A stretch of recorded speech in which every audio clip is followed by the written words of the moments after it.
So hi you guys, welcome back to my channel. If you are new, my name is Brenda and I'm an esthetician here on YouTube. If you're not new, hi, thank you for watching my videos.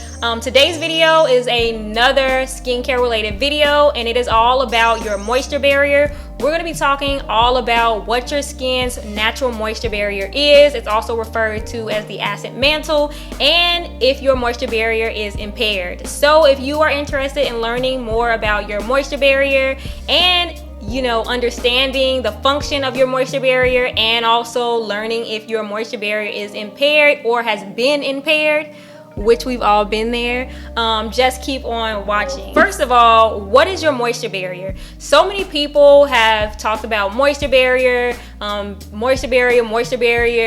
barrier function. I'm pretty sure you've heard about this around the internet. If you have not, your moisture barrier, also referred to as your acid mantle. So your moisture barrier is a protective layer on the top of your epidermis that is comprised of your natural fatty oil, which is known as sebum, your sweat, other fatty acids like ceramides, and just various nutrients that makes that protective layer. And the protective layer is there to help with external as well as internal irritants. External irritants like UV exposure, pollution, internal irritants like bacteria, like disease-causing bacteria. So that's why you have a moisture barrier. It's there to protect your skin from any irritants from getting in the actual skin. So some of the things that actually impair your moisture barrier is over cleansing, over exfoliating, using drying alcohols, using too many skincare products at the same time, your environment, your age. All of these things are factors that play into your moisture barrier and impairing your moisture barrier. So I want to go through each one of them and just give you a little bit on each one of them and how they impair your moisture barrier. So first is over cleansing. So with cleansing, if you have never seen my video that I did a long time ago about cleansing nose, in that video I stressed not stripping your skin of its natural moisture. So with cleansing, since it's the first step in our skincare regimen, it is super important to pick a cleanser that is not super harsh and stripping and drying, because if you strip your skin, you are impairing your skin's moisture barrier because you are taking off that layer of moisture, and that's going to allow for your skin to be more of a drier, sensitized, and more irritable skin. Because cleansing, even though people think it's very minute, cleansing is super important. It's the first step. It sets your skin up for every other product that you're going to put on after it. So if you start off with a super stripping cleanser, then you're going to start off with super dry, irritated skin, and then it's just going to be a ripple effect. And I just feel like the night cleanse is the most important one. Of course, if you want to cleanse in the morning, you can, but I feel like at night it just is a super important cleanse. So I always advise people to cleanse their skin at night, even if they can't cleanse their skin in the morning. Next thing that impairs our skin's moisture barrier is over exfoliation. So many people, and I've even mentioned this in my exfoliating video, so many people over exfoliate their skin. It's a common skincare mistake. We've all been there. We've all done this. Don't let anybody fool you. We've all been there. With over exfoliation, just like with cleansing, you are actually removing a layer of dead skin. But if you're over exfoliating, you're exfoliating like every day, or you're using multiple products that you are not aware of that have exfoliating factors, whether that be physical exfoliation like little granules of like different particles, or chemical exfoliations with like acids like AHAs and BHAs, this can be super stripping to the skin. And what I mentioned with the cleansers, you don't want to strip your skin. When you strip your skin, you actually are removing that protective layer, and your skin is in a more of a drier, more irritable state, and that's where irritants can actually get into your skin, and it allows moisture to escape. You need to make sure you're only exfoliating, depending on what you're using, 1 or 2 to 2 to 3 times out of the week. No more than that. You also don't need multiple exfoliating factors in all of your skincare products, because that's where you easily exfoliate your skin. There are so many products on the market, from exfoliating toners to exfoliating cleansers to exfoliating moisturizers. You don't need an exfoliating factor I repeat, you don't need an exfoliating factor in each one of your products. I personally like my exfoliants to be in a serum form or like a mask form. That's where I prefer for my exfoliated products to be. But to each his own. The next factor that plays into an impaired moisture barrier is our environment. Dun, dun, dun. Surprise. No. Our environment, I've mentioned this in multiple videos, our environment plays a huge part in not only our skin type, but also it plays a part in our actual moisture. So right now, like we're in the winter time in Chicago, the Windy City, we are feeling it. Oh my God, we're not gonna eat here because we're feeling the climate change, but the environment plays a huge part in your moisture barrier. So I've never talked about this before, but there is a such thing as TEWL, which is called transepidermal water loss. This is the process in which your skin loses moisture because water evaporates from your skin, and your environment is a huge contributor to that because there is not a lot of moisture in your environment. When you get into the fall and winter time, which your skin thrives on humidity. Even though people don't like humidity, your skin thrives.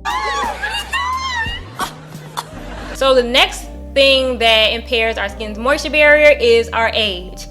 As we age, unfortunately, our skin gets a lot thinner and it also gets a lot drier. So our skin, the layers of our skin, we have the epidermis, and the epidermis has 5 layers underneath. Those are all dead skin, like superficial layers.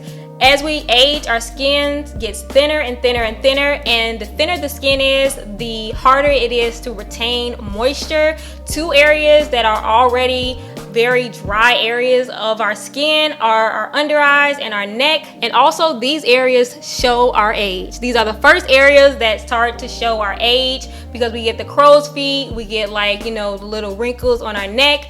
These are the areas that show our age first because these areas are thinner layers of skin that have a hard time retaining moisture.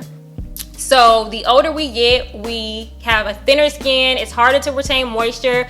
Also, our sebum production, which is our natural oil, starts to slow down significantly. So our skin is not even producing a lot of oil. She's dry, she's parched. So age plays a huge part in our actual moisture barrier. So lastly, having a certain skin condition actually can automatically make you have more of a weakened skin barrier. And so that means having conditions like rosacea or eczema or psoriasis, your skin's moisture barrier is already weakened. You don't have a strong moisture barrier. Irritants can easily penetrate into your skin. So these skin types naturally have more of a drier skin type and have a harder time to retain moisture in the skin.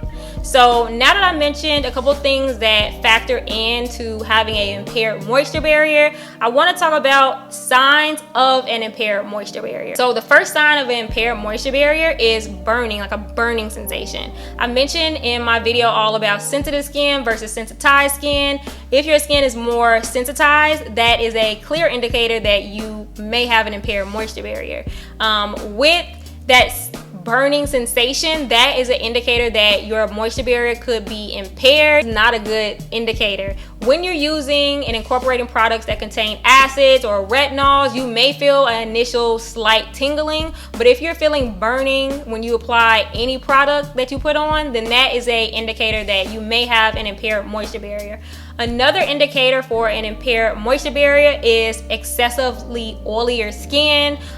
So when you strip your skin of its actual moisture and you impair your skin's moisture barrier, your skin tries to go into repair mode. So it actually tries to compensate for what it was lost. So it actually overproduces oil and it makes your skin more likely to break out, which is another indicator for an impaired moisture barrier. Increased breakouts is a clear indicator that your moisture barrier may be impaired. If you're breaking out everywhere in places that you never broke out before, this could be a clear indicator that you've impaired your moisture barrier because your skin is trying to overcompensate by producing more oil, and having an oilier skin types makes you more prone to break out. The next indicator for an impaired moisture barrier is tightness. If your skin feels like somebody put hooks in it and is pulling it back, like pulling it back, and I'm saying pulling it back because that's how tight your face feels. If your face feels tight, that could be a clear indicator that you have an impaired moisture barrier. Another indicator that goes along with that is excessive flakiness or having dehydrated skin. That is a clear indicator that you have an impaired moisture barrier. So the last indicator for impaired moisture barrier is redness. So if you are crimson red, like somebody just pinched your cheeks, or you've been sitting in a sauna, that could be a clear indicator that you have an impaired moisture barrier. So obviously, if you are someone that has more of a sensitive skin condition, like you're dealing with rosacea or you have eczema or psoriasis, you have an inflammatory skin condition, so your skin easily reddens. It can be irritated really easily, so that is normal for you to experience some slight redness. But if you're experiencing any redness and it looks like a crimson red, this could be an indicator that you have an impaired moisture barrier. We've all been there in one way or another, or one way or another. So with an impaired moisture barrier, the most important thing is to have a very simple, non-fancy, fluffy routine. So you want very simple, straightforward products that are very soothing and anti-inflammatory and that are really hydrating and strengthening your skin's natural moisture and building your skin's moisture barrier back up. I will of course include some ingredients here, but you just want to have a very simple, gentle, soothing, hydrating, restorative skincare regimen that you create for yourself. So the first step I would say is stop using any exfoliators, retinols, any active ingredients like these. I would definitely advise you to stop using because you want to restore your skin's natural moisture and your skin is in a very delicate state. So I would say stop using any active products and just focus on cleansing your skin, moisturizing your skin, and wearing a sunscreen, of course, so you can protect your skin from any further damage. Look for ingredients in all of your products that contain ceramides, which are fatty lipids, like I mentioned, that are part of our skin's natural moisture. Look for urea, that's restorative and it's a part of our skin's natural moisture. Hydrating ingredients like hyaluronic acid, panthenol, which is vitamin B5. Make sure you're using a physical sunscreen. I've talked about physical sunscreens in my video all about sunscreens, but sunscreen is super important, especially when you have an impaired moisture barrier, because your barrier function is not at its optimum. So irritants can get in. Like I mentioned, external irritants like pollution and UV exposure are quite damaging, especially if you have an impaired moisture barrier. So you need to make sure you're protecting your skin with a sunscreen, but you need to be making sure to protect your skin with a physical sunscreen. So this was my video all about your moisture barrier. Hopefully you stuck with me. I know this is a lot of information. It's a lot of information for me to even tell you about. Like, my mouth is quite dry. I'm gonna need some water. I'm feeling parched. But hopefully you gained some knowledge out of this video. This was just a general video about your moisture barrier and just telling you about, factors that play into having an impaired moisture barrier and signs of an impaired moisture barrier. And then lastly, how to treat your impaired moisture barrier so that you can go back to having happy, healthy skin, because we've all had an impaired moisture barrier. If you like this video, also make sure you subscribe to my channel. If you're watching my content, subscribe. And as always, thank you guys so much for watching, and until next time, bye bye.